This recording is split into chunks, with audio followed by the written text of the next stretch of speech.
Bismillahirrahmanirrahim. Assalamualaikum warahmatullahi wabarakatuh. Sebelumnya izin perkenalkan nama saya Sabila Arini dari kelas 11 IPS 1. Di sini saya akan menjelaskan sedikit tentang antara kolonialisme dan imperialisme.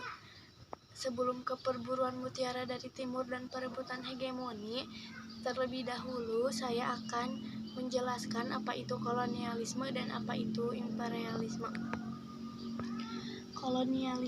Kolonialisme berasal dari kata koloni yang artinya menguasai daerah penduduk. Kolonialisme merupakan politik yang dijalankan mengenai suatu koloni untuk suatu daerah jajahan sebagai bagian dari imperiumnya menurut Rohmadi.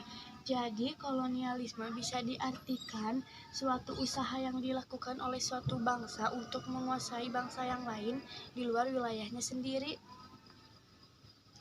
Kemudian yang kedua ada imperialisme. Imperialisme berasal dari kata imperer yang artinya memerintah. Jadi, imperialisme merupakan upaya suatu negara untuk menguasai negara lain sehingga bisa memperoleh manfaat dari negara yang dikuasainya. Kemudian, bagaimana proses masuknya kolonialisme di Indonesia? Proses masuknya kolonialisme di Indonesia pada awal kedatangannya, bangsa Eropa berkenalan dengan penduduk pribumi dengan cara memperkenalkan diri sebagai para pedagang yang ingin melakukan perdagangan di Indonesia. Jadi pada awalnya bangsa Eropa datang ke Indonesia dengan cara baik-baik berkenalan sebagai pedagang yang ingin melakukan perdagangan di Indonesia. Kan tetapi lama-kelamaan bangsa Eropa berhasil menguasai praktik perdagangan dan melakukan eksploitasi besar-besaran di Indonesia.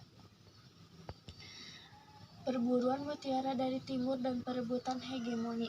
Mutiara dari timur bukan berarti pernak-pernik ataupun perhiasan, melainkan mutiara di sini berarti rempah-rempah yang ada di Indonesia, tepatnya ada di Maluku. Hegemoni berasal dari bahasa Yunani yaitu hegemonia. Hegemoni adalah kekuasaan mendominasi yang dimiliki suatu kelompok sosial atas kelompok sosial lainnya. Kemudian latar belakang terjadinya perburuan mutiara dari timur, yang pertama adanya rempah-rempah. Alasan bangsa Eropa memerlukan rempah-rempah yang pertama, Eropa memiliki suhu yang sangat dingin. Eropa tidak beriklim tropis, melainkan Eropa beriklim subtropis. Komoditas paling laku di Eropa dijadikan sebagai bumbu masakan, dijadikan sebagai minuman. Yang kedua, jatuhnya kota Konstantinopel pada tahun 1453. Kota Konstantinopel bisa disebut juga sebagai kota pusat perdagangan.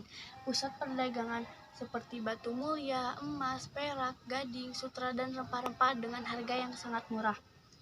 Pada saat tahun 1453, kota pusat perdagangan atau Konstantinopel direbut oleh Turki Utsmani yang dipimpin oleh Sultan Mehmed II. Kemudian bangsa penjelajah samudra ada 4. Yang pertama Portugis, salah satunya ada Bartolomé Dias. Yang kedua dari Spanyol, salah satunya ada Christopher Columbus. Kemudian dari Belanda salah satunya ada Willem Barents.